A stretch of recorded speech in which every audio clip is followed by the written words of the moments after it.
Hello दोस्तों, मैं एक पचरा गीत सुनाने जा रही हूँ। अच्छा लगे तो कमेंट में ज़रूर बताना। नमस्कार। निमिया की डरिया मैया लिहलिन बसेरवा की आई गईलीना। निमिया की डरिया मैया लिहलिन बसेरवा की आई गईलीना। देखावैयापन रूपवा हो की आई गईलीना। लेहैयापन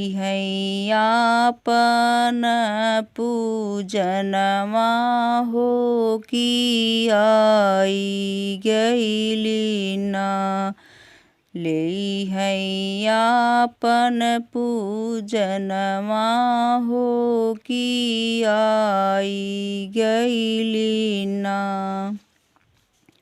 निमिया की डरिया मैया लिहलिन बसेरवा की आई गईलीना।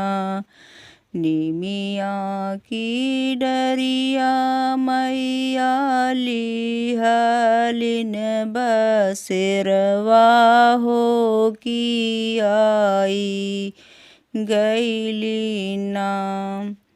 करब उनकर पूजनिया हो की आई गईलीना। करब उनकर पूजनिया हो की आई गईलीना। निमिया नारियल चढ़ी मैया तो हरिया सनमा हो की चुनरी चढ़ेना। नारियल चढ़ी मैया तो हरिया सनमा हो की चुनरी चढ़ेना। निमिया की डरिया मैया लिहलिन बसेरवा की आई गईलीना। निमिया की डरिया मैया लिहलिन बसेरवा की आई गईलीना। गजला चढ़ी मैया तो हरिया सनमा हो की परसदवा चढ़ेना।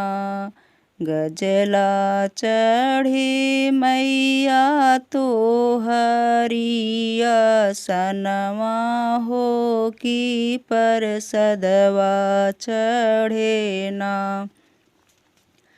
निमिया की डरिया मैया लिहलिन बसेरवा की आई गईलीना।